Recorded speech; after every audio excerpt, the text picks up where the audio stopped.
What's going on, y'all? Welcome back to Jay's Life Out Loud. Channel about nothing, but it's about something. So today I'm bringing you a video on sex, love, and everything in between. So we're gonna really be talking to the fellas today. So we're just gonna start this off right.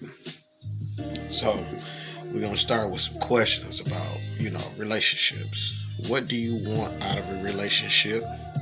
And what are you putting into the relationship? I say that because what you want out of a relationship is what you have to put in it, fellas. We have to stop putting half-ass efforts in and expecting a woman to give her whole all in all. So that's where we're going to start. I'm not saying we all got it wrong, but some of us got it wrong. We are used to bragging and boasting about how many women we got, or how many women we went be with, or whatever. So what I want to just say today, when you do find that one, it's going to take time for you to pour into that woman and make sure you do what you got to do to keep her. So I hear some fellas that tell me that after they get married or after they're in a relationship for so long that the sex is not as plentiful as it used to be. And one thing that I would say that could help that is that let's see, looking at my notes, the everyday treatment of a woman has a lot to do with your sex life. Some will say, well, how is that possible? I will say that's possible because what happens is that during your regular day of interacting with your woman, your wife, your boo, that everyday treatment is the beginning of what happens in the bedroom. So what I'm telling you is the more that you put in on a daily basis, 9 times out of 10, the more you'll get out of the bedroom. So you get what you put in. So during the week, do little special things. And I'm not saying do this just because you want sex, but you do it because you love her. And there are benefits to it. So I would say things like little kiss on the neck. Simple. When you come home from work or when you see her, give her a hug from behind, embrace her. Tell her you love her in her ear. Get her car wash. Do something nice for around the house. Fix her breakfast on the weekend. Saturday morning, she's laying in the bed. Get up, fix her some breakfast. Make a plate for you and her.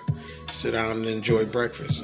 If you have kids, give her a day away from the kids where she can relax and just do her.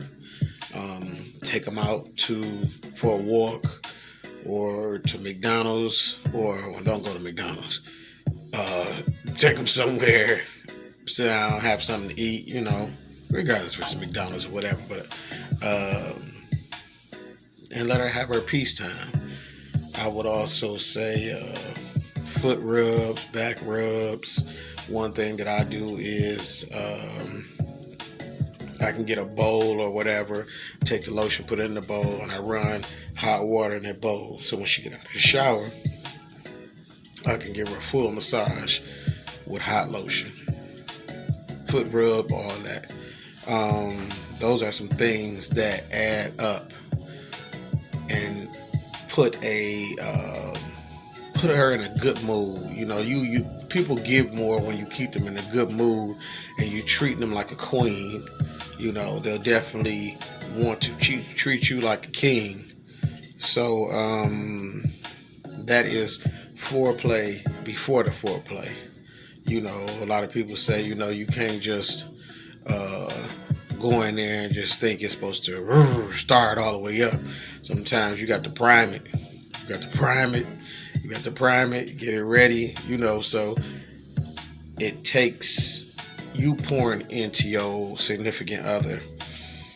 And 9 out of 10, what you pour in is what you get out. So you can't think all week long you're going to ignore. Come Saturday, it's Friday night or Wednesday night, you just want to go jump on top of her, and it's supposed to be, hot and ready. Nah, bro. You need to work on that. In some cases, you may have a relationship where you don't need to worry about that. But in those cases where you feel that way, a lot of times, it does take work. It does take the extra foreplay, non-sexual foreplay. So, and it's always good, because if you love a woman, it's not work to show her that you love her. It's not work to do that extra. Wash the dishes that's in the sink, clean the bathroom, once again, rub her feet. You may want to cook dinner and put a romantic setting together, candles on the table, all that. You may not think she'd like it, but if you don't try it, you'll never know.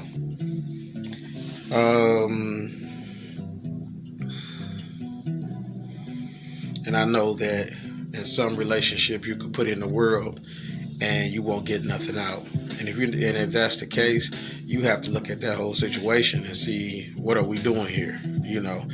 Have you communicated that babe, something ain't right? I'm doing everything that I possibly can as a man, and I'm not getting what I believe is my worth. Because as much as they tell women that, they'll tell a woman, a father tells his daughter, a mother tells her daughter, like, you're worth it. The same way a father should tell his son, or whatever have you, the same thing. Man, you are worth it. If you're a good guy and you're doing what you're supposed to do, you are worth everything that you are asking for.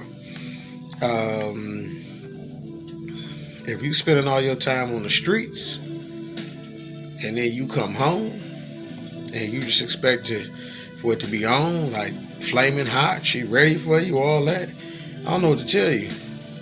Because some of us, you can even be at work too much, and things, you putting her by the wayside too much, and you're not putting her in the forefront. In the Bible it says when a man finds a wife, he finds favor with God. So my thing of it is, that's the top of the line. You know what I'm saying? That's what you find a wife, you find a good thing. You want to treat that good thing. It even tells you to put, that your wife comes before your mother and your father. So you need to make sure that she knows that she is loved. And the vice versa, she needs to let you know the same. I know my grandfather was one of them type of old cats that used to run the streets, messing around in the neighborhood and slipping and sliding through. And as he got older in his 70s, he caught cancer. So he wasn't able to hit them streets like he used to. And with him not being able to hit the streets, my grandmother ended up taking care of him.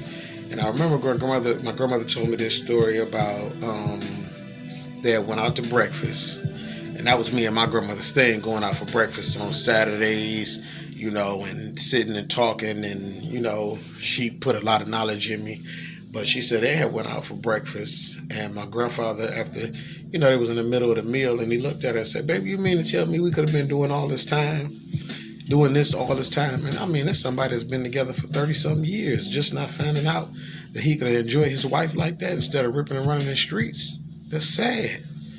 Fellas, don't let it get to that point where we 20 years down the line in a relationship, 5 years, 6 years, 2 years in a relationship, and we're not understanding that we can go out with our significant other, or, I know we got COVID now, but there are still places that you can go or whatever.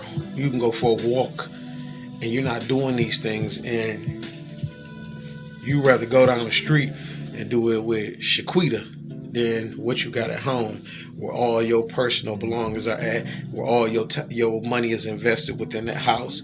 So to me, spend more time with where you got your investment at. Spend all your time and try to get as much as you can out of it, because this life we have is short. And as an old cat once told me, ain't no fun when the rabbit got the gun. So when you on the outside looking in at what you had, you're going to feel a lot different about where you should have spent your time at. Like I said, the little things, they add up. You know, the kisses on the cheek, the kisses on the forehead, kisses on the back of the neck, the hugs, the roses for no reason, a bottle of wine, y'all just sitting, you know. I don't care if you got the kids and you can't get a babysitter, and y'all go out in the driveway and have a meal and just sit there and eat and have some wine or whatever. Pull the car back up in the driveway or whatever, in the garage, going back in the house after y'all done. But you need that couples time. That's a guarantee. So what I would say, like, you know, I mentioned the small things, hot lotion, you know, rubbing back rubs, foot rubs, you know, painting her toes, romantic dinners at home. And, you know, in certain religions, they actually have days where they take time to wash other people's feet. And it's a sign, I believe it's a sign of love and what you'll do for, you know, to show God how much you love your neighbor, or can't remember, I have to look that up to be sure about how that goes. But I think it's nice to, you know, wash your wife's feet or your girl's feet, and, you know, you go over the full mile, the massage, the oils, you know, painting toes, oil in her scalp, whatever the case may be. I know we have COVID, and I know we're at a point where, you know, even going outside or going to the store is dangerous. But there are ways. If you are short on money, or you and your girl ain't never been nowhere, or whatever the case may be, there's nothing wrong with taking what people call nowadays vacations, where you're not going, let's say, to Hawaii, Africa, or, you know, Costa Rica or Bahamas or something like that. But you can take vacations where you can get a train ticket, a bus ticket, $50, $60. Find you a nice, reasonable hotel on the outskirts of Chicago or whatever the case may be. So what I'm telling y'all is that show that woman you love her, show that you care. I'm in my second marriage. My first marriage, I half-assed it through my marriage, and it didn't last. And it was 20 years down the drain. And I thank God on my knees that I have a beautiful wife that loves me, and I had a second opportunity at love, not only just regular love, but a love that I've never felt before. And, you know, he answered my prayers on everything I asked for in a wife. So, fellas, my single fellas that's looking, I'm praying for y'all. I pray that the Lord bless you with the right woman in your life that one day could possibly be your wife. And for my fellas that's married, I'm praying for y'all. I pray your marriage lasts many, many years to come. And for those that's going through something right now, whether it's divorce or bad breakups or heartache, brothers, I'm praying for y'all. You know, I pray for healing over your body, over your mind, your soul. And, you know, mental health is something that's a big problem in the black community. So I would suggest anybody going through a major breakup like that, if you're feeling depressed or whatever, go talk to somebody. A lot of counseling can be done for free. You just have to find the right outlets. So I think I got some counselor's number or something like that. I can find one on the page and I'll post it. But much love for y'all. Fellas, keep your head up. One love. I am my brother's keeper.